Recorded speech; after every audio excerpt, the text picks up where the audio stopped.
Tonight marks the conclusion of the 10th Yahrzeit of Rav Aharon Lichtenstein, Zecher Tzaddik Livracha. Most of the people in this room are too young to have learned with him, to have known him, and hopefully tonight you'll get a glimpse of one of the great people of our generation, of the generation preceding us. Rav Lichtenstein is known to most people of this generation as the Rosh Yeshiva Yeshiva TheGush. He was also the Rosh Kollel. Before that, he was the Rosh Kollel in our yeshiva, and concurrently with being the Rosh Yeshiva at Yahrzeit, he was the Rosh Kollel in the Rosh Kollel as well. Rav Aharon Lichtenstein was a person who had complete mastery of Torah, all of Shas, and that includes Tanakh as well. He was a person of impeccable midos. Anyone who knew him could recognize that immediately. And he was a person of utter humility. But most importantly, he was a person who yiraso kodem l'chachmaso.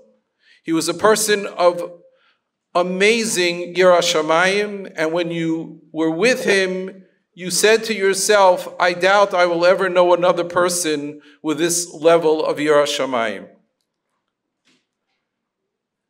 To have seen a person who had all of these qualities, they were all in one person, was truly something remarkable. And yet, as the son-in-law of Rav Soloveitchik, when he was with the Rav, both in public and in private, he was completely kafuf to the Rav, and he was ketalmid that was standing bifnei Rabbo. We have the great privilege tonight to hear from two of his supreme Talmidim, our own Rosh Yeshiva. We'll hear from Rav Willig Shlita and from Rav Taubes Shlita. We will begin with Rav Taubes.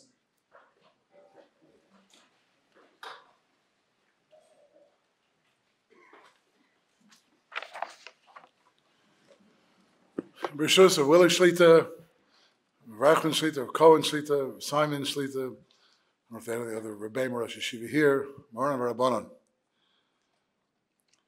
As was noted, 10 years ago today, on Rosh Chodesh Iyar Tavshin Ayin Hey, the Torah world in general, but specifically our Torah world, the Torah world of this yeshiva, of this Beis Medrash, and of all who identify with it, it lost an Adam Gadol Ma'od, a remarkable, unique, and towering figure.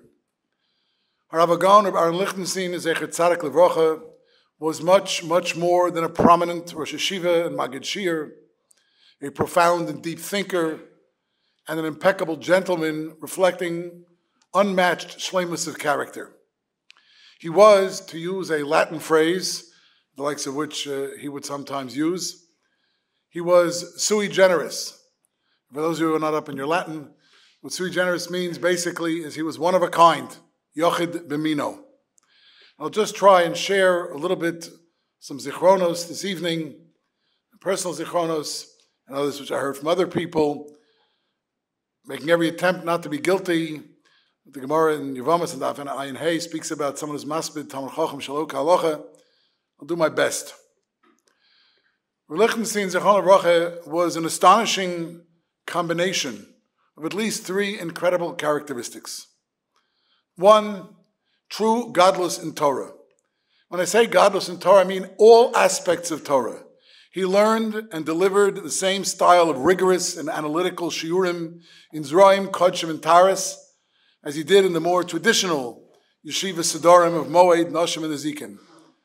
I remember when I learned in his yeshiva on Motzei Shabbos, about an hour or so after Havdalah, every Motzei Shabbos he gave a shiur in Mishnayos Seder Taras.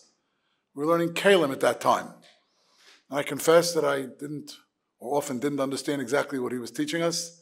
But of course I went, and he presented those shiurim with the exact same care, with the exact same rigor, and with the exact same precision and passion, and the same clarity as he did in his regular daily and weekly Gemara shiurim in the yeshiva. It was all Torah, and to him it was Dvar Hashem, and therefore he sought to master that and to present it to others no matter what realm of Torah it was in. He was at home in all of those areas, and in the writings of the Gedolei Rishonim, even those that are not as often quoted, he would look up. I was discussing with my son yesterday, before they had these words of the Rishonim collected in various summaries and so on. He would look it up in the original Sefer, and he would read what this Rishon or that Rishon would have to say. I remember once, long after I was in the yeshiva, but I saw him, I asked him a question about something relating to the Machzor Vitri. Those who me, we all know the Machzor Vitri is not a Machzor like Rosh Kippur, rather a collection of halachas around the year. And I asked him a question about something which is called the Machzor Vitri, and he related to me that he once asked the Rav, this particular shaila, talked about the same subject. The Rav brought up the Machzor Vitri, and he said, well, I happen to have my copy of the Machzor Vitri with me, and he took out the Machzor Vitri from his briefcase. And a show of hands, how many people carry the Machzor Vitri around? I didn't think so. But to him, this Torah, one of the great Rishonim, collecting works of Rashi and other Rishonim, so that was part of his briefcase. It was part of his arsenal. So that's one, godless in Torah. Number two, mastery of the breadth of secular knowledge, particularly Western thought, whose famous and not so famous contributors, exemplars, and spokesmen, especially in English literature, concerning which he received a PhD from Harvard, and philosophy, he often quoted verbatim. He often quoted in other languages, especially French. He was born in France. We can remember, those who heard him speak, him referring perhaps to a celebrated essay by Matthew Arnold. And I'd venture to guess when I would hear him make these references that most people in the room probably did not ever hear of Matthew Arnold. And if you did, you probably didn't remember that particular essay. And if you read that particular essay, you probably forgot it the day after the final. And certainly had no idea by whom, why, and how this essay was celebrated. But that's how he referred to it. And he did so not to show off, because that was about as antithetical to his personality as you could possibly imagine, but because he felt that the particular point that he was quoting enhanced the point that he was trying to make. And if you analyze it and you did understand it, he was absolutely correct. As I said before, he was in Harvard, and he mentioned to me in a different context, and he said this publicly, that when he was in Harvard, it wasn't that he stopped learning. He had to limit somewhat his learning. He limited it to 6 hours a day. And people who know him from Harvard said that he very often came to whatever class he was taking, and he had a copy of the Tshuvas Harashbo with him. That's what he would read, I guess, in his free time.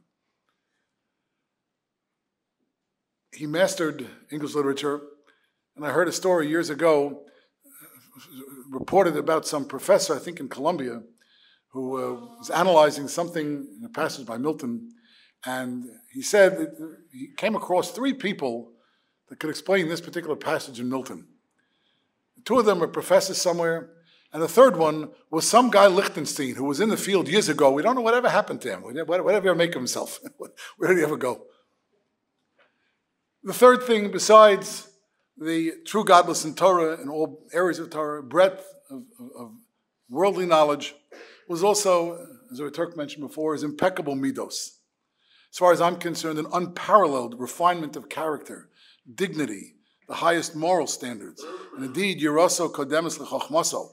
And considering his Chochma, to say Yiraso Kodemis L'Chochmaso is quite a statement about his Yira. He had instant recall in terms of his memory. I remember one time when I was in the Shir, I saw the memory falter once a little bit.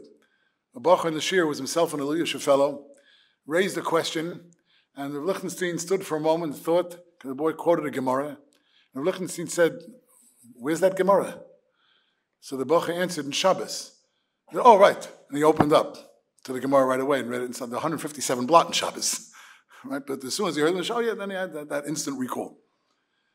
Another story I heard from somebody who was there when Rav Lichtenstein used to come back after he went to Eretz Yisrael. He was in Yeshiva HaRietz used to come back every year, at least once a year, to Faher, to interview the boys who were going to yeshiva and so on. And he took whatever opportunity he had to go back and listen to the Rav Zichron Baruch at that time.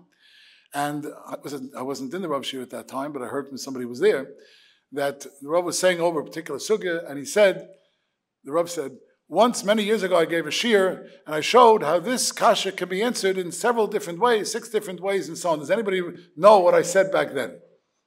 And nobody said anything. No, does anybody know? And finally he said, Aaron, what did I say back then? So this was after the Rav had spoken already for close to 2 hours. Rav Aharon got up and spoke for about an hour and a quarter, going over all the points that the Rav had made all the years earlier. Afterwards, the Rav supposedly said, you know, boys, he has a pretty good memory. But that, the photographic memory, or the near photographic memory, the massive intellect, though he worked on them hard, those are gifts from HaKadosh Baruch Hu.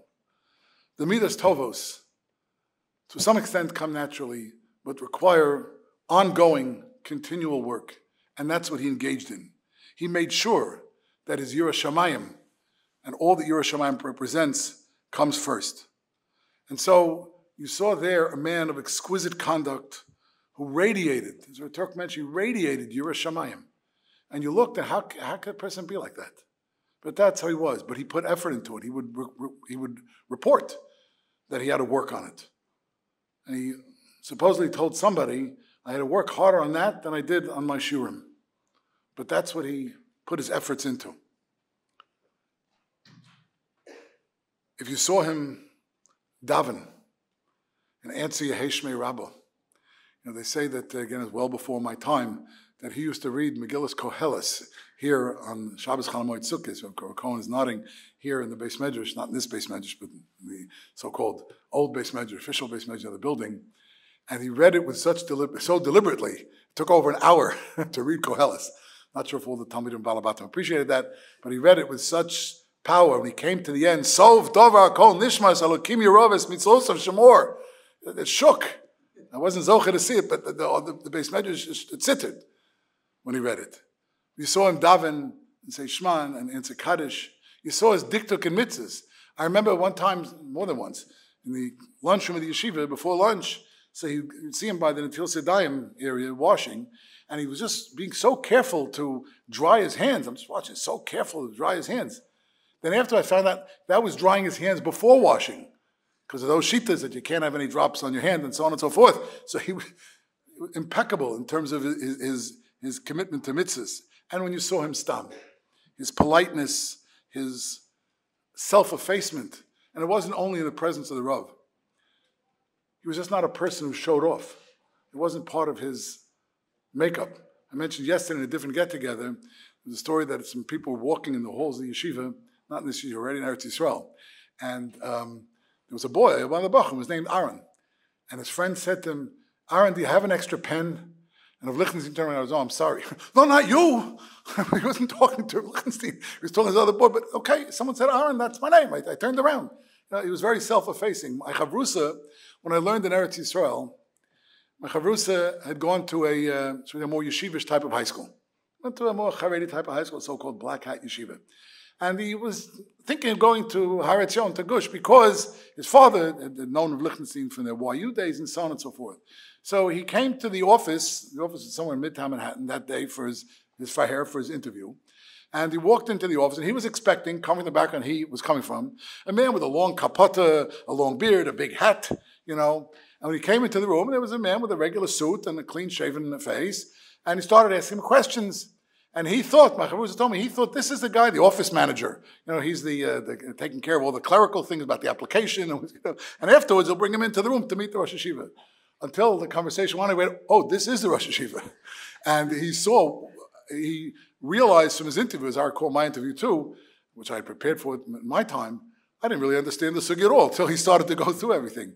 And that convinced him to go to yeshiva, such a self-effacing person.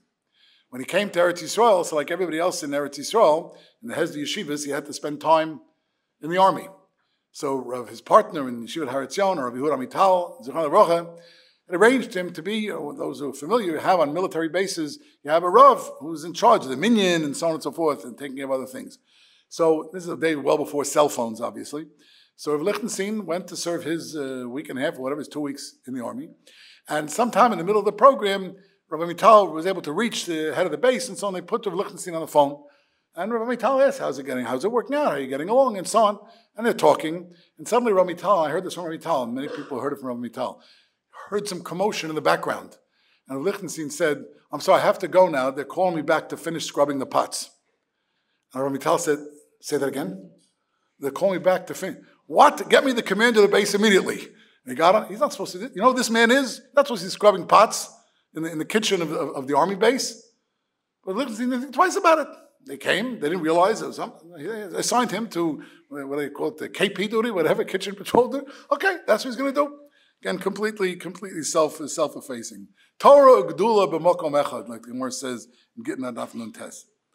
As we mentioned earlier, most of the Talmidim in the Beis Medrash here know him or know of him as the Rosh Yeshiva Yeshivat TheGush, because that's where he was for the last 40 plus years of his life.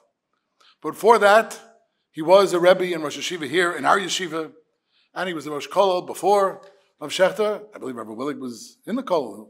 We're able to reflect on that person. Again, this is well before my time. But before Rav Shechter, Shlita was Rosh Kollel. Rav Lichtenstein was the Rosh Kollel. I think was very different. Certainly far less guys. I presume far less money. Okay. But in any event, it was very different in those days. But he was the head of the Kollel. And before that, he was a Talmud here in our yeshiva. Before becoming Rosh Kollel and Rosh Yeshiva and Rebbe, and there was a Talmud in our yeshiva. Again, not in this Beis Medrash, didn't exist yet, but the other Beis Medrash. He came from Yeshivas Chaim Berlin, where he attended high school. And after he finished high school, he finished early. He was a pretty good student. So he finished early, and he spent about a year and a half, a little more than a year and a half, just learning. And then he came here because he wanted to go to university. He came to YU. The story is, and I heard it from reliable sources, I don't know if it's still like that, but on the YU Yeshiva College application, you fill out, I guess that's all done online now, but in the old days you had to fill it out on a piece of paper, and it asked you to, what have you done in learning? What have you accomplished in learning? So he answered Tanakh and Shas. Okay, that sums it up. Okay, Tanakh and Shas.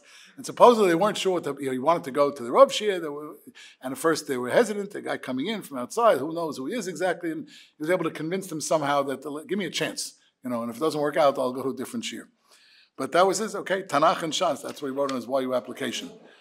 It happens to be that when he first came to the yeshiva, so my father-in-law, Zichron Livrocha, Rabbi Chaim Shulman, was a Talmud of the Ravs and was at that time considered one of the prominent Talmud of the Rav Shir. He was older, several years older, but he was the one who was assigned to learn with Lichtenstein night seder. And night seder wasn't what it is today in terms of the number of guys in the Beis Medrash. He was far from it. But there were a few guys who learned. Anyway, he learned with him for a while at night seder. And routinely, people who were there at the time reported that he was the last. Rav Lichtenstein was the last person to leave the Beis Medrash late at night. So despite his brilliant memory and his mastery of Shas and so on, he worked hard. He was a tremendous, tremendous masmid. Rav Shechter Shlita told me, Rav Shechter is several years younger, when he first came to the yeshiva, so Rav Lichtenstein was the person that everyone looked up to. He was one of the outstanding students in the yeshiva. And one of the things Rav Lichtenstein's practice was to wear his tzitzis wrapped around his belt. So Shechter told me that's what the Bnei Torah, they saw Rav Lichtenstein did that, Aharon Lichtenstein that's how he started that practice as well. They wanted to emulate Rav Lichtenstein. Have you ever seen Rabbi Shechter's notes from the Rav Shir?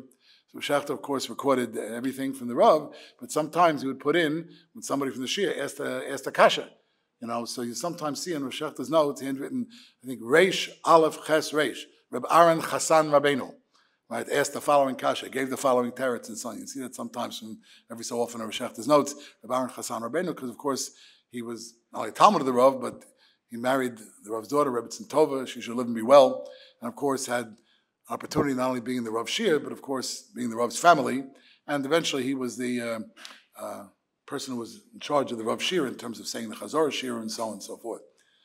I remember he of course revered the Rav. In Eretz Yisrael, you speak in in the third person, so you say Harav, yes, Ma Rotze Harav, and so on and so forth. Once I was in the yeshiva, I asked him a question. Well, what does the Rav feel about this? I meant him, Rav Lichtenstein. So he answered, well, the last time I spoke to him, all right, so we'll leave it alone. Okay, but you didn't think you were talking to him. You assumed it was the Rav. Now we're speaking this evening in the Sichas Musa slot. In the old days of the yeshiva, there was a great mashgiach here, Yaakov Moshe Lesson, Zichron Livrocha. Cohen's very close to him. Before my time, I was not. I never met Rav Lesson. And when I was in high school in MTA, we came to Rav Lesson's Levaya because I never met him. Rav Lesson, if I'm not mistaken, used to give every night. He used to give at 9:45 to 15 minutes or so, or almost every night, the Musa Shmuz and the classic Slabodka. I think it's from Slabodka, right? The classic Slabodka Musar from Mesil Shesharm and Chovos Halavovos, the classic Musa Svarim. And that's how he presented every night. From time to time, when Rav Lesson wasn't able to make it, and I confirmed this today with Rav Cohen, from time to time when Rav Lesson was able to make it, he had one of two substitutes. One substitute was a man named Rav Alta Ben Zion Metzger, who was taught for many years in Stern College, very close to Rav Lesson, and was a Lubavitcher Chassid. So instead of using the Chovos Halavovos, the Mesil Shisharm as his springboard, he used the Sefer Tanya as his springboard. And the other substitute, besides Rav Metzger, was Rav Aharon Lichtenstein. And instead of using any of those from him, he used the Rambam as his springboard for Divrei Musar. So I'd like to focus for a moment on something that Lichtenstein pointed out in the Rambam. This is in Hilchos Tshuva, Perek Zayin Halacha Aleph. The Rambam writes, Hol Rishus Kol Adam Nesunalo Kamosha Biarnu. Right, that's after the Rambam says everybody has free choice and so on. So the Rambam writes that since everybody has free choice, Yishtadel Adam Lasos Tshuva L'Svados Bepiv and so on. A person should make every effort to do tshuva and to say vidu and so on. So Lichtenstein observed, what kind of unusual language is that? What do you mean Yishtadel Adam Lasos Tshuva? Lichtenstein said, does the Rambam in Hilchos Chametz Umatzah say Yishtadel Adam Lechol Matzah Below Pesach? Or in Hilchos Sukkah, Yishtadel Adam Leisha B'Sukkah Below Sukkah. It doesn't say that. It tells us what the mitzvah is. The mitzvah is to sit in the Tate Chametz, Tate Matzah on Pesach night, to sit in the Sukkah on Sukkah's night. There's a mitzvah to do tshuva. That's how he begins Hilchos Tshuva. What's this idea of Yishtadel Adam? What's the idea of effort and so on? So they printed a few years ago reflections on tshuva and spiritual growth called Return and Renewal, based on Rav Aharon Lichtenstein's Urim. He writes as follows. I'll read it there because he says it in far better words than I could.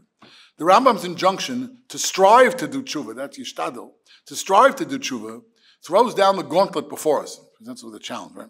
Even when we are not engaged in a specific, narrowly focused element of tshuva, the impetus to move along that path, to leave the path of sinners and turn from evil ways and so on, in pursuit of new paths and new directions, is indeed central to tshuva. Moreover, it is central not just to the tshuva of the sophisticated, but it is crucial to the tshuva of the average person, the average Jew. These people may be mediocre in certain respects, but their tshuva, in terms of effort and intent, need in no way be mediocre. A person should always strive, even when the tshuva itself is mediocre in terms of its objective results. That mediocre tshuva has great potential for being accepted and for helping one achieve atonement. It can be meaningful and vital both for him and in the eyes of God himself.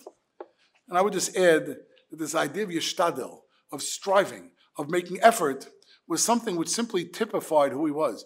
His entire life was a life of ishtadlus, of effort to grow in Yirah Shamayim, to grow in Shmiras HaMitzvos, and not to sit back, and not to accept mediocrity, and not to accept success, but yishtadel, yishtadel, yishtadel. Keep on working, keep on striving. He said many times, don't settle for being a Benoni.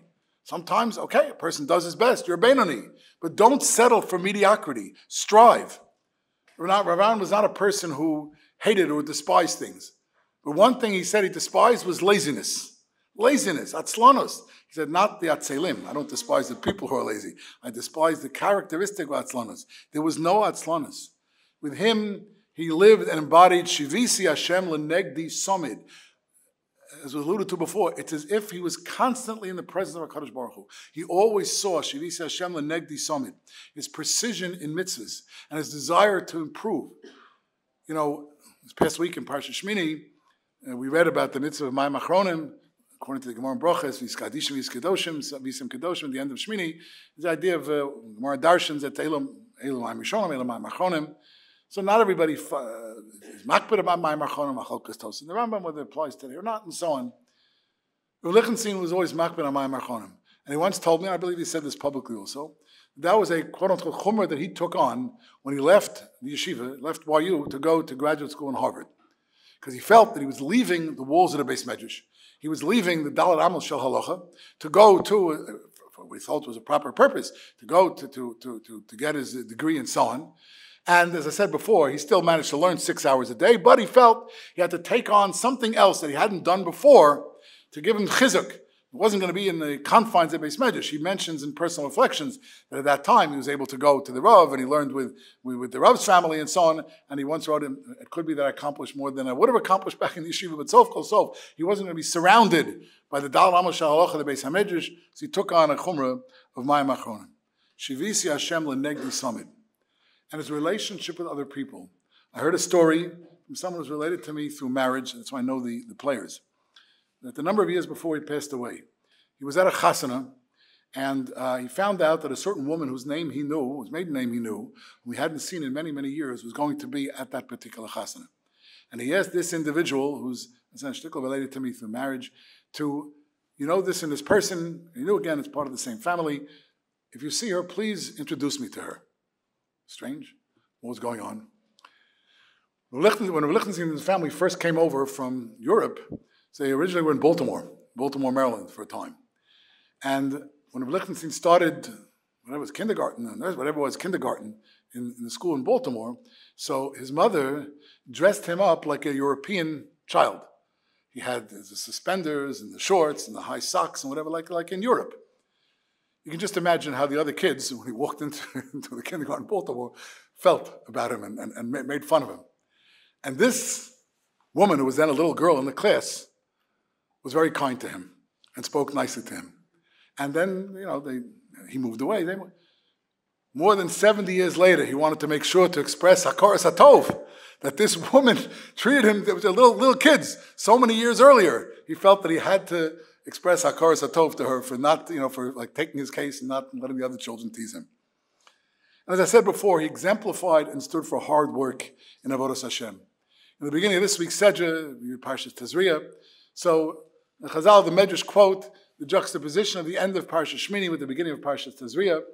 And the end of Parshas Shmini deals with the laws of Tum and Tahara as related to animals and to Shrotzim and so on and so forth, and birds. And then, in the beginning of Parshas Tazria and the rest of Tazria and Mitzorah deal with a lot of dinim relating to the laws of Tum and Tahara for people. The laws of Mitzorah and Zov and Nidio, Lettuce, and so on and so forth are in these sedges. And the Medrash says that this parallels Brias HaOlam. Ochar v'keren sartani. Right? This parallels Brias HaOlam. Just like in Brias HaOlam, man was created at the end, so too, when the Torah presents the laws of Tum and Tahara, it first begins with the laws of Tum and Tahara relating to animals and so on, and the other creatures, and then comes to the discussion of man. That's what Rebbe Lezer says. Man is last, so man is last over here too. The Medrash goes on, maybe not as well known part of the Medrash. Reish Lakish says that actually, Ochar v'kerem sartani is about man himself. That in some ways man is at the end, but in some ways man is at the beginning. And plus, the beginning of Bereishis is Ruach Elokim Racheves Al Pnei Hamayim, and that's perhaps reference to Mashiach according to one. And man's neshama was created earlier, so man in some ways is first. And we know Chazal tell us that a person should always remember, the mosquitoes were created before you. On the other hand, you're greater, and that's what the Medrash says. You're zoche, right? Whether man is first or last depends on whether you're zoche. So Lichtenstein, in analyzing this, says, well, how are you zoche? How do you get to zoche? If we're zoche, so then man is the highest of creatures. If you're not zoche, so even the yitush, even the mosquito, the gnat, came before you. So how are you zoche? How are you zoche? So Lichtenstein noted that in the second parak of Bereishis, there are two things which distinguish man from the rest of the creatures on earth. There is the notion of productivity. Adam HaRishon was put in Gan Eden la'ovda u'l'shamra. Now we think of Gan Eden as a place where everything is right there in front of you. You can take from this fruit and that, so you don't have to do any work. You can relax the whole day and you don't have to do anything. But that's not what the Torah says. The Torah says Adam was placed there la'ovda u'l'shamra, productivity. You have to do it. Maybe it's a different kind of work, maybe not exactly the work that we do, but it was some kind of work. Adam la'amul yula, a person that has to put in effort, a person has to do something. Okay, we don't find animals have to do it. Animals don't have to work in the same way that man has to work. So that's one thing which distinguishes man from the rest of the animal kingdom. La'avda, work, productivity, even in Gan Eden. In fact, Rav Aharon added, this is why the Mishnah Sanhedrin, that somebody who says that somebody's engaged in the gambling and so on, Mesach B'Kubya, is Pasal Eidos. So one opinion is that has to do with Asmachta, that the person puts the money down, doesn't expect to lose, and so on. Okay, so it's a form of Gezel. But there's a different opinion that even without that, right, even without that reason, if you don't accept that reason, Machlokes in the Gemara, even without that reason, someone who's Mesach B'Kubya is not involved in in fixing the world. He's not involved in productive activity. So part of man's challenge is to be productive. And the other thing mentioned over there in the beginning of Bereshit, in the second parak of Bereshit, is that man has a tzivui. Vayitzav, Kadosh Baruch Hu can give a commandment, or one commandment, not to eat the Eitz Hadas, but it was a commandment. So Lichtenstein said that what distinguishes man from the animal kingdom is la'avda, productivity, and vayitzav, religious obligation. That's what makes man first. If you're successful in those realms, so then man is before any other animal. If you're not, then man is after any animal, lower than any other animal. And that's what the Lichtenstein said that is the meaning of this measure. And then he added that the word zoche, why did it say zoche, zoche? It's from the word zichuch, like to purify, right? Shemen zay zoch, to purify, to purify. Ratzah HaKadosh Baruch Hu lezakos Yisrael, right? To purify. And Lichtenstein many times, and I heard a shir actually once here in YU, when he came back once on this, would explore the phrase, v'taher libeinu la'avdecha be'emes. V'taher libeinu. We ask HaKadosh Baruch Hu, every Shabbos in Yontav Musa, v'taher libeinu la'avdecha be'emes. He carefully examined each of those four words and what they meant and so on, and it's been written up. But it struck me when he gave that shir, and certainly even more so later, that phrase kind of sums up him in so many different ways. He was a living embodiment of the message regarding a pure-hearted and truthful servant of HaKadosh Baruch Hu. Pure-hearted, right? Care for other people. 10 years ago, when we heard of his p'tira, so we had a bit of an askari here in this space, actually was in this space medrash. And I said then the following story, and I'll say it again here. In the late 1960s, in the aftermath of the Six-Day War, so there was a rally in Washington. They had buses from here. We remember a year and a half ago, whenever it was, we went to Washington. So this was to urge congressional and presidential support for RIETS Yisrael after the war and so on. So Rav Lichtenstein went, and they went down to Washington, and when they came back from Washington, they stopped on the way back, to get snacks and so on. So, and again, this is long before I was in the yeshiva. But the person, a friend of mine, was there. It was a Talmud in Rav Lichtenstein's shir at that time. And Rav Lichtenstein lived in the apartments on Fort George Hill, just a few blocks from here. And this Talmud was going to walk him back to his apartment. They're coming back in the later part of the evening. He was going to walk him back. Everyone gets off the bus, and looking around, he can't find Rav Lichtenstein. So first he thought, okay, I guess he walked by himself. I guess he left, But he decided he's going to look on the bus one more time. So he goes back onto the bus. Bus is empty, except for the bus driver and Rav Lichtenstein, who was picking up the soda cans and the candy wrappers and the potato chips bags and so on that guys left behind. And the Talmud said to him, Rebbe, what are we doing? He said, the bus driver would like to go home too. He's had a long day also. So how can we leave him with this kind of mess? That's entirely, the pure-hearted concern for another person. And as far as emes is concerned, Lichtenstein noted, entirely emes. That implies that there's a way to serve HaKadosh Baruch Hu not with emes. You might be technically doing things the right way, but that's not what HaKadosh Baruch Hu wants. Otherwise, we wouldn't have to ask them, emes. But he was a person of emes. I heard from the person who was the Menahel, I guess the controller, whatever his exact title was, executive director of Yeshiva HaRiETS, that when Lichtenstein lived, in the later years, he lived in Alon Shut, near the yeshiva. But in my time, he lived in Yerushalayim. And I think I told him many times in the past, on Fridays, he used to give a shir in Ramban al Torah. On Fridays in the yeshivas, it was a lighter schedule. He would give Ramban al Torah. I used to go. And then he would leave and go back to Yerushalayim, either because he wasn't staying for Shabbos, or Vital was, Shabbos Shomi, like the Gemara says. They rotated. So Vital was in Shabbos, was there for Shabbos, or he went home. And even if he was coming for Shabbos, he went back home to get his things for Shabbos, bring his family and so on. So he used to give a ride to anybody who wanted to ride, a hitch, a tramp, to anybody who wanted to go to Yerushalayim. So if I had to go to Yerushalayim, so he'd leave the Ramban, she'd go to where his car was parked, and call it Kodem Zoche. So if I had to go to Yerushalayim, I would get a ride. So the truth is that there were many times where I wasn't going to Yerushalayim, but I would go to the parking lot anyway, and if there was room and nobody else had to go to Yerushalayim, I would go in the car anyway. And I'd go to Yerushalayim, and then when I got out, I got on the bus, went back to Yeshiva. Why? Because I just wanted to be around him as much as I could, to listen to him, to see him, to observe him, to pick up as much as possible from him. But in any event, it turns out that the yeshiva paid for his gas, and I'll finish up with this because we want to hear Rav Willig certainly. Yeshiva paid for his gas. At the end of every month, he would give in his receipts to the office, and they would add it up, and they'd pay him. So this executive director told me that one time he was Aharon came, he was very perturbed. Apparently he had lost the receipts. He misplaced, it got thrown out by mistake. So the executive director said, okay, so we'll just look at the previous months and we'll figure out, how many days there were, we can calculate. So Lichtenstein says, well, I can tell it to you if you'll believe me. I can tell you how much I spent. He knew, what each of the receipts was. He said, I can tell it to you. And he did. Now, what do you see from that story? Not just his memory. He didn't want to take a nickel that he wasn't entitled to. Maybe they would round it off and it wouldn't be the right amount, and that's not correct. And if I'm able to identify the exact correct amount, then that's what I'm going to do. That's an ish emes. And I heard from people on the board in the later years, when he was already not so well and slowed down and so on, that he went to the chairman of the board and he said, you have to lower my salary. I'm not doing the same thing I used to. I'm older. We have other people who are doing the job. I can't collect the same amount of money. How many people would do that? How many people do we know would do that? Paro exclaimed about Yosef Hanimsa. Can we ever hear anybody like a person like this, Asher Ruach Elokimbo? Right? It's astounding. But that was his character. He was an ish emes. His matzeva at his direction has two words. I've never seen it, but I've been told. His matzeva has on it, Oved Hashem.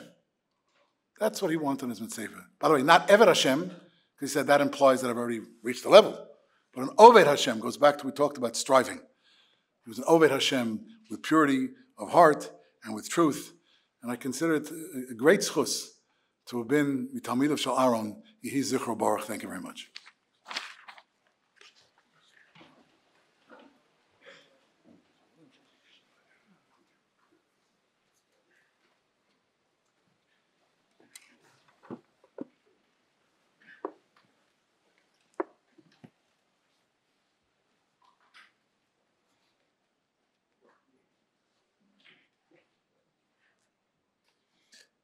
Rabbi Taubes Shalita was a Talmud of Moreinu Rabbeinu Rav Aharon Lichtenstein Yahrzeit Levracha in the Holy Land, Yeshiva TheGush.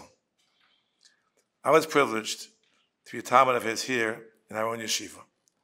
That's why I was selected to complement his wonderful words, attempting to add to an appreciation of this unique individual. And as well as I knew my Rebbe, I would know that he would want me to start with sources, not with platitudes or compliments. So I chose as my text the Mishnah we read this past Shabbos in Pirkei Avos, with the commentary of the Maharal Prague. It's Perek Aleph, Mishnah Yud Beis, going into Yud Gimel. Hillel Omer, Hevei mi Talmidav Shel Aharon, Ohev Shalom, V'rodev Shalom, Ohev Esabrios, U'mekarvan LaTorah. World famous words. The Maharal Prague explains as follows. The Kohen Gadol, Aaron, was miyuchad, was special and unique. In what way? In what way? He had the ability, lios mekasher Yisrael, achiyu Yisrael am echad. One nation, with one Mishkan, one Mizbeach. As Rashi tells us in Parshas Korach,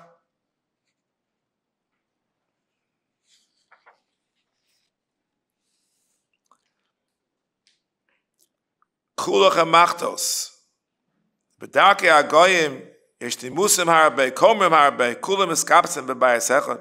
Anu, ein lo Hashem echad, Aaron echad, Torah chas, Mizbeach echad, v'kohen gadol echad. This Kohen Gadol, this Aaron, was able to unify the entire people. Ohev Shalom, V'rodev Shalom, explains the Maharal. Aaron Mekasher Ma'achad Yisrael Shem Echad, with Kohen Echad.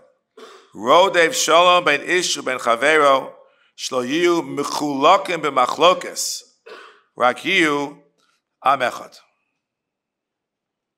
And the Mishnah goes on. Cheno Aaron mekarev es Yisrael lamoko. They are korbanos. She over them as Hashem Yisbarach. Uvazeya mekarev osam el Hashem Yisbarach.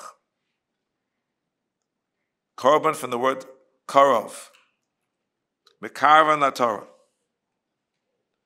Later the Maharal explains elsewhere why mekarev la Torah.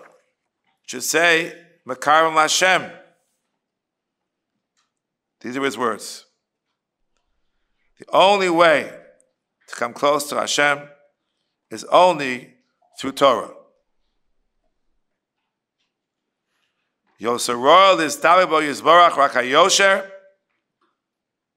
Vayoshu Batorah. It's only through Torah that one can come close to Hashem. This was his trademark, as we shall explain shortly. And thereby, as the Maharal poetically explains,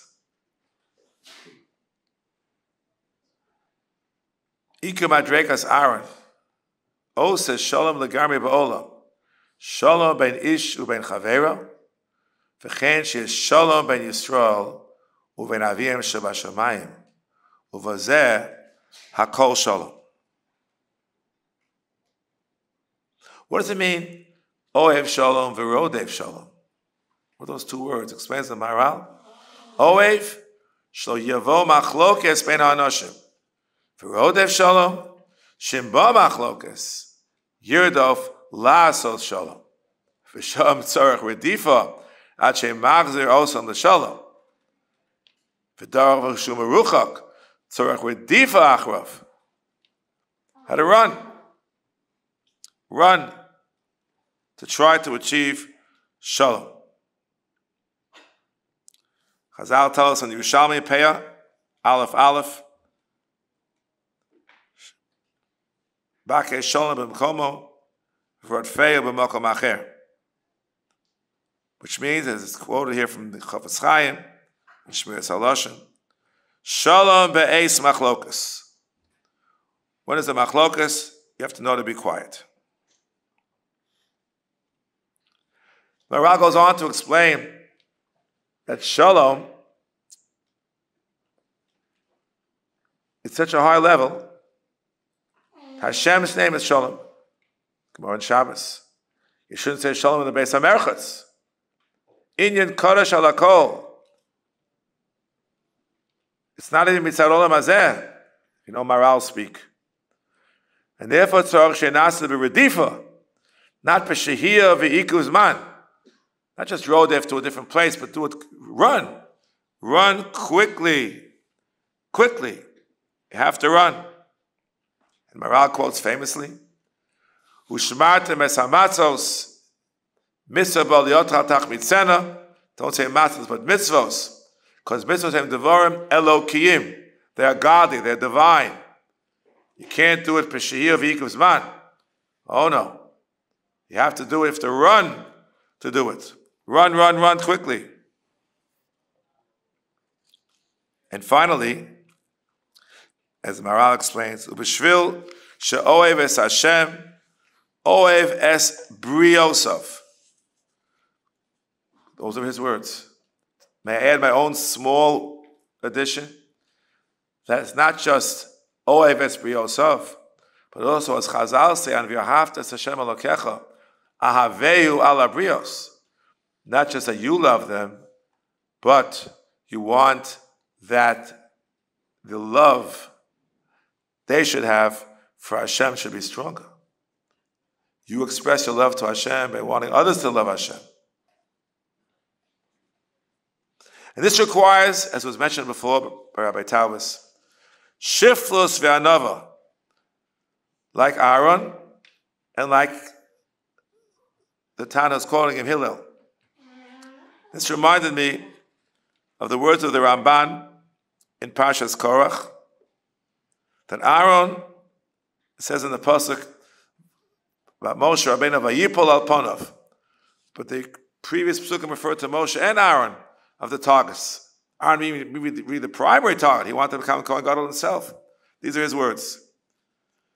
This tzaddik Aaron, bimusaro uvikdushaso. Two different words. We heard before.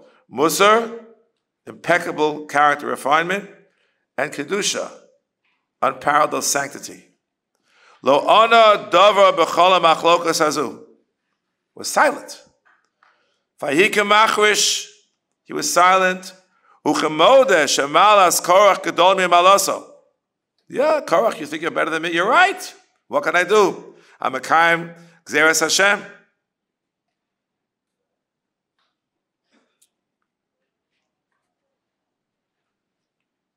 Finally, the next Mishnah goes on. It tells us in contrast, Negid Shema Avad Shmei. Explains the Marami Prague as follows. Something quite remarkable. The word Negid is in the word Nagid, a ruler who has what we call Surara. Lo Mosef Yosef, the Mishnah goes on. Because Torah is the opposite of Surara. Why? Because Torah, in his words, requires to be Mosef in the Amel of Yagea B'Torah. The Torah is life itself.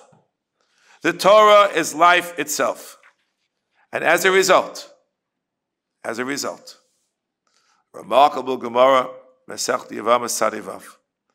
Kol Talmid Chacham she'omim dvar Shmuel mipiv b'olam hazeh sifsosov davos bekever. Explains the Maral there. Ki haTorah lo shayach b'misa. And you say dvar Shmuel mipiv u'mischaber mishamoro halocha b'shmo el hachayim adei Torah. You can bring the person who passed away back to life. Shehi chayim. L'chein mevia lo hachayim ha'shisvosov davos bekever. Yesh lo chibur al hachayim b'davar she'en shayach b'misa. These are the sources with which I wanted to begin my tribute to Moreinu V'Rabbeinu.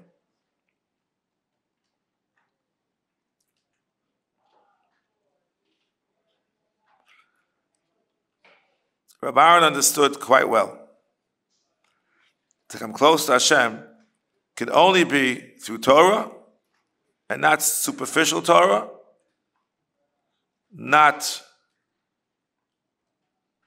the types of Torah which do not involve Yegiya and Omol and careful analysis, but try to get into other types of learning which he was vehemently opposed to. And he said it publicly many times, without going into the details. That's what's necessary. I'd like to call to your attention two sources. One was just published very recently. I got it in the mail this week. Tradition magazine. Tradition magazine, dedicated to Rav Aharon's 10th Yahrzeit. And the first article is his own article by Rav Aharon himself. It's entitled, he was a master of words, as we knew, Relevance and Reverence. It's worth reading, let me tell you. But the point I want to bring from it is, you have to not just have a Torah of relevance. Some yeshivas is only with Slamaisa. You have to have reverence. You have to have dveikus. You have to use this Dvar Hashem. He keeps repeating so many times. Dvar Hashem. Independent importance, as from a Chaim Volozhin. It's the highest level, it's Torah Lishma. You also have the relevance too, okay. But don't forget the reverence. And in one other source I'd like to bring to your attention, not as recent as this month, but a while ago, they reprinted a book called By His Light. I'd like to read you just a very brief excerpt from the introduction by a wonderful, wonderful editor, Reuven Ziegler, Shlita. I'm just reading you just a half a paragraph. Beyond the actual positions espoused, these presentations are noteworthy for their methodology, the recognition of complexity, the openness to a plurality of approaches, the eschewing of simplistic black and white positions, The attempt to view issues in a broad perspective, to see life steadily and see it whole, in the phrase much beloved of Rabbi Lichtenstein. The bringing to bear of a wide range of thought and experience on the problems addressed, and the sensitivity to nuance. The result is a treatment that, while passionate in aspiration, is nevertheless balanced and moderate in judgment. Intellectual honesty. He articulated a specific vision of Judaism in these essays. He nevertheless was honest enough to acknowledge the legitimacy of other positions. Wow. A beautiful tribute to our Rebbe. Let me go back to the words of the Maharal and see how they applied so beautifully to our Rebbe Zechat Tzaddik Livracha. Rav Aharon took out very strong positions, and they had strong critics who criticized him very strongly and openly. In print, in panel discussions, in statements in front of him and behind him that he knew about. Like the old Aaron. The Musasa over Kedushasa said nothing. You never heard, at least I never heard, an ad hominem attack by Rav Aharon. He knew how to criticize other positions, absolutely. But he did it in a very refined way. He was a tremendous anav, as we heard before. And he oeves abrios. If you look on the side of the Mishnayos, brios means creatures, because they're creatures of Hashem. That's why they deserve love. He wasn't an elitist. He loved all of his students. Not only the Iluyim, and there were plenty of Iluyim in the school, but there were plenty of Beinonim. And there were even what we might call Chaloshim. He went as far as to emulate his co-Rosh Yeshiva. I received on Sunday a beautiful new book by Rav Moshe Taragim about Rabbi Amital. And towards the beginning, he says that he viewed himself as the Rebbe, it is his words, of the Rishoyim. Told a story from Europe. We're not going into the details. You can look it up at the beginning of the beautiful book. Rabban taught Talmidim who were not so righteous, even not so learned. And he knew that. It didn't matter. He tried to keep them as close as Torah as possible. We spoke before, the Maharal said you have to run. I have memories that the building across the street. Rav Aharon's shir was all the way down the third floor, the last room in the hall, and the Beis Medrash was all the way this side. And Rav Aharon didn't waste a minute. In those days, shir ended at 2:45. He did not end until 2:45. But then the Kollel had davened at 2:30. So he had to try to find a minyan somewhere. He couldn't miss a minute. You'd see him running full speed with his constant companions. It wasn't Shas and Tanakh, it was Shas and Rambam. The 4-volume Shas and the 2-volume Rambam, and he'd carry them and he'd run full speed ahead through the halls. This happened day in and day out. As the Maharal said, you're dealing with Dvarim Elokiyim, the Dvar Hashem. You got to run. Tremendous Yegiya, tremendous Amal, had a tremendous Hashpah on the Talmidim in the Kollel. And therefore it's our responsibility to bring him alive again by repeating the Shmuos that he taught us. But not only the Shmuos he taught us, but how he taught us by example. Share just a few memories. I remember Leil Rosh Hashanah. In those days, the Beis Medrash would daven in what's now the downstairs in the Morgenstern building. It was the Yeshiva Minyan. And our Rebbe Rav Soloveitch would talk about Leil Rosh Hashanah as Koronationacht, following in the Chabad model and others. So we daven a pretty long Shemona Esrei, yeah. And after full Shemona Esrei, you have a few. There's the Ovid Mizmor, and then there's Oleinu, and then there's a Kaddish, and there's this and that and the other thing. And then everyone says the Shana Tov because of his Echos. Everyone passes through all the Rebbeim. And we're ready to leave. Rav Aharon is still going strong. I have to confess, I don't think I stayed until the end. Rebbeson was at home. I don't know how long it went. But I'm telling you, it went very, very long and intense. Rabbi would shuckle in Shemon Esrei. We're holding up a Yom Ha'atzmaut. Rabban was a real Zionist. And in those days here in the yeshiva, they had the minig of the Rabbanut, and on Hey ER, they would read the Haftorah that we read in Chutz La'aretz on Achron Shel Pesach about the Mashiach. In Israel, they don't read, they don't have an Achron, so they pushed it a few weeks. He read it a second time. But he didn't just read it. Oh, you felt the passion. And he read it with his own way. Whoa. Didn't take an hour because it wasn't Koheles. But it took a long time to get to the few psukim in the Navi Yeshaya. I still remember exactly how he did it. And the next day, we'd speak in the yeshiva, and I remember he would speak about the fact that all the other holidays on our calendar require Amunah in the past. But this one requires Amunah not only in the past, but in the future. Let me transition briefly from a national holiday to a personal one and share some personal reflections. At my own wedding, my own Yom Tov, Rabban was there, of course. The Rav was a Masada Kiddush. The Ksubah which was written had on a big letters on top, B'Revi, B'Shabbos. The Rav said, Puzzle. What do you mean, puzzle? Well, that word is not aligned. It's too big and it's just puzzle. Rav Aharon was trying to save the day. He said, Rebbe, he referred to he didn't tell his father. He said, Rebbe, that's how he referred to the Rav. Rebbe, you look on all the old ksubas, they're all that way. They're the beautiful illuminated ksubas for centuries that way. He tried to save the day.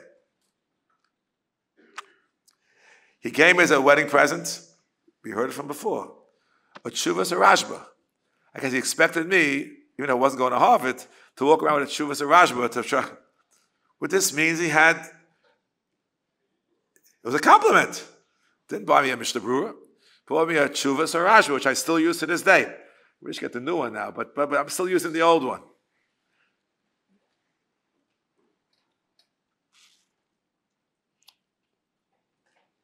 Of course, he knew me quite well. I'd already spent 2 years of my 3 years in the college, which are his 3 last years here in America. I graduated in 1968, Kollel till 1971. It was 3 years of Smicha program then. And as it's fairly well known, he left that year. Rav Shechter Shlita took over. And he asked me to join him in the yeshiva, to become a Ram, Yeshivat HaRiETS. Now you understand that when we said Chaburas, and we have a few, certain Rabbi Reichman remembers clearly, we said Chaburas with smaller groups and larger groups, and he'd always give a critique. Nothing was ever perfect by him, and correctly so. Why'd you start this way? Should have started that way. Why you did this? Always, from the first Chabura to the last one, always had something to say. So, he asked me to come. My sister was getting married in Rosh Chodesh Tammuz of that year, 1973. We had corresponded extensively.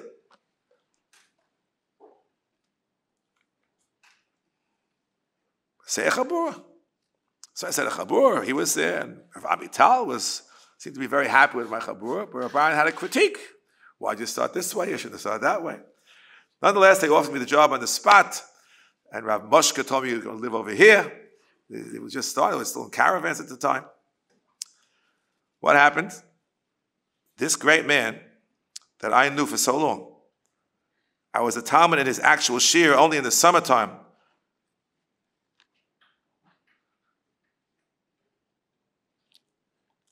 It was 1966. He taught Sukkot Daf Chafei with beautiful Brisker analysis. I knew him before, the year before. So I knew him basically for 60 years. And it was a tremendous compliment that he wanted me to come and join him as the faculty. And that was sort of what was made up, more or less. What happened was, I came back to New York, and Rabbi Chalap offered me a job in this yeshiva. Rav Aharon once spoke publicly at Shalosh when I was sitting there, and he claims that Rabbi Chalap offered me the job only because he heard that Rav Aharon offered me the job. Rabbi Chalap denies it to this last day. I want to end, as my rebbe would sometimes do, by quoting literature. I'm very far from a PhD from Harvard or any other school in English literature, but I felt my rebbe would want me to quote a couple of things. And one directly on point. I was at a tribute on Sunday, just 2 days ago in Rienat, and this was quoted, and I repeated it afterwards. A famous poem, I believe it was written in 1916, by Robert Frost, called The Road Not Taken. And there's a phrase that he, the protagonist, decided there were two roads, there was a fork in the road, and he bravely went on the road, quote, less traveled by. But I wasn't so brave. So we remained in this country, and to quote from Frost again, and that has made all the difference. One never knows about the road not taken. My Rebbe was like Aaron Kadosh Hashem. We viewed him as a malach. He was angelic in his appearance, in his midos, in his knowledge, in every aspect of his existence. So I'll quote from one more source, an earlier one, 2 centuries earlier, I believe it was in 1711, an essay on criticism by Alexander Pope. Long poem, but there's one phrase which is famous, where angels fear to tread. My Rebbe was an angel. He did not have any fear to tread. He did not. He wasn't afraid to take a chance. He had a beautiful job here in this country. His father did not want him to leave, as is famous. He said, you know what? I'll take a chance. He was here and established yeshiva and decided to go, although he had another option, Yerushalayim. No.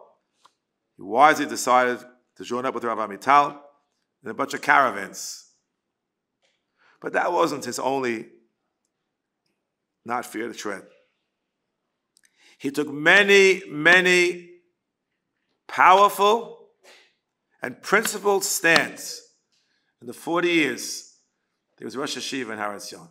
If you know the atmosphere of the Holy Land, you never get a pass. You never get a pass. People don't agree with you, they tell you, and they can tell you in very different kinds of ways, some of them not nice at all. But he was an angel who had no fear to tread because he knew he was a man of principle based upon his complete faith in Hashem, complete mastery of Torah, and complete Yirah Shamayim. Notwithstanding all the criticism, he took those stands. He was an angel who had no fear to tread. We hope we will learn from his teachings, from his character traits, from his actions. By doing so, as the Maharal says, we can bring it back to life. So Sosef Dovavos Bekever. Until the time we'll see the coming of the Mashiach that he articulated so forcefully and with such feeling when he read that Haftorah on Hayir, and ultimately to once again, someday we'll be all together, B'tchiyas HaMesim, from Herav Yameinu Amen. Yehi Zichro Baruch.